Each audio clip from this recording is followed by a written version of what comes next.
This is Chloe versus the world. Chloe being me. This is my brand new show. Make sure you give us a like, comment, subscribe, 5 stars, and I'll see you all every Tuesday. But you obviously came up through Geordie Shore and there wasn't social media like how it is today. But then you've done loads of other shows. Do you think, like, if social media was there in Geordie Shore, you would have done it as long?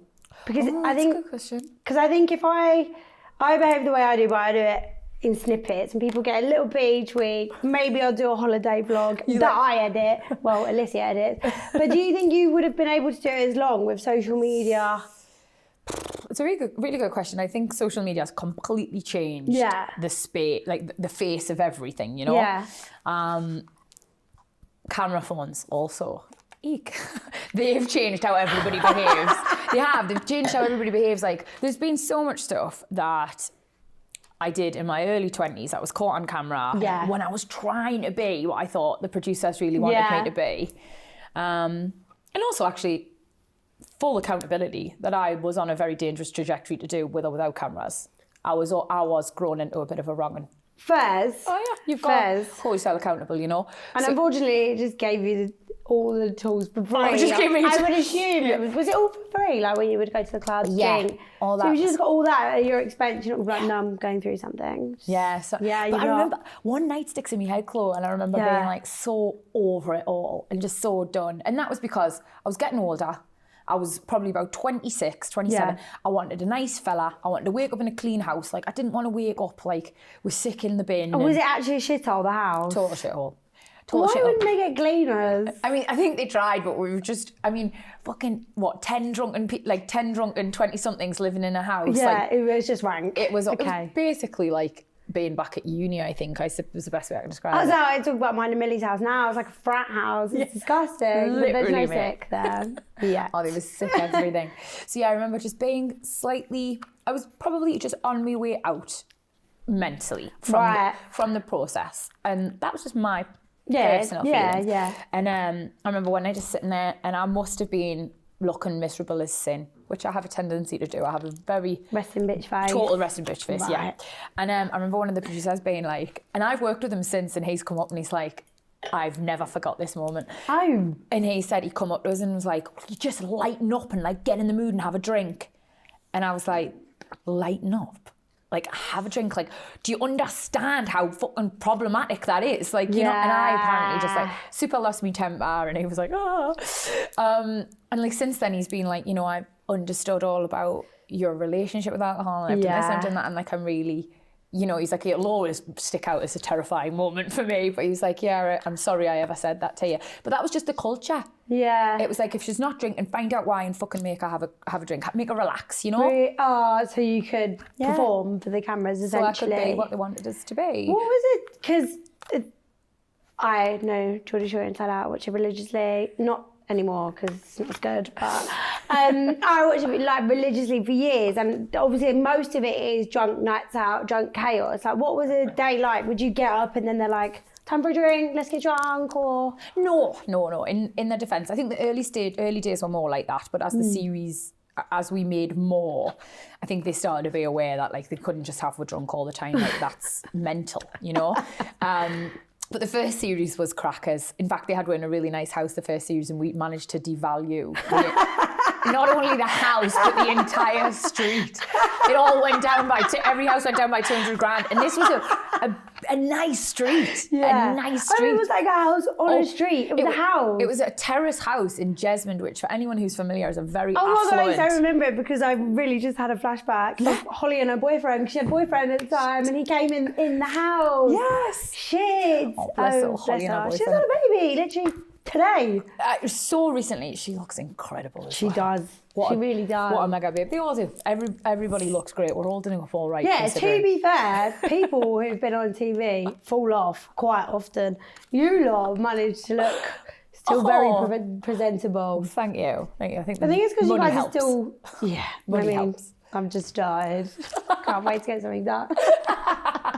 Money does help. But yeah, the house. Yeah, the whole street we devalued by like 200 grand. And that was terrible. So after that, they had to, and they got complaints, and like people sussed where we were living, and it was very difficult to kind of control it. Really? Yeah. So I think next series was like abroad or something. And then the series after that, they moved us to... It's like a warehouse or something. It was a warehouse on the bank of the River Tyne, mate. So in the fucking winter, it was freezing, and in the summer, it was boiling. We had rats in the winter and flies in the summer. Like, I cannot tell you enough how through the magic of TV, they made this place look like... Didn't look like it had rats and flies. Yeah, but it was quite dark, actually. It was a warehouse. It was a fucking warehouse. Oh. I know. Right. I mean, do you know what? Fair play. Yeah, fair. It was a doesn't set. look like that on TV. It was a set. set. They build it, same as Love Island, actually. Yeah. And we had fucking bugs everywhere. I don't know why I'm acting like so surprised. We were also discussing, we weren't even drinking. Imagine if we were. So do you not drink in Love Island at all? We could have 2 a night. Right. And then... See, that is huge positive steps forward in terms of like looking after young castmates, I think. But I know it sounds boring. Agreed. But for like viewer value, if we'd have all been drinking TV, the show would have been fucking hilarious and also outrageous. But to keep us all safe, 2 drinks, don't want to regret it, whatever. But it got to the point, like me... Or you're dying for a drink.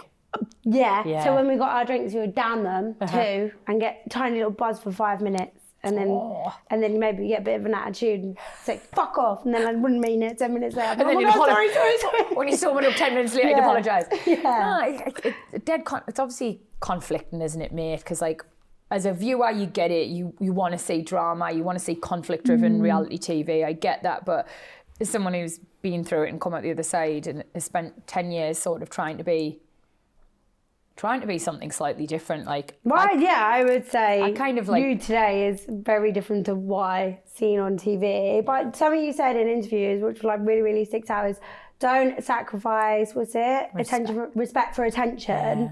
And that's such a massive thing. I think like, you've got such a good memory. You have, haven't you? I'm a research. No, it's an important one because, right, so... especially the show I came from, there's people have complete preconceived notions about who you are. Yeah. And it doesn't matter like how many dogs you adopt or body positivity posts you put up or charities you work for. So some people... They're just going to remember that clip. You will still always be the girl who had sex on the telly. And that, to me... for it to be like my career defining moment, or the thing that people remember me for when I've won jungles and hosted I was just about to shows. say, I would say you won a jungle. That's like pinnacle. You'd think like, could people slightly move on? Yeah. Take something from the last 10 years maybe. Yeah. But no, and I get it. Like, I get it. You know, first impressions count, and that was mine.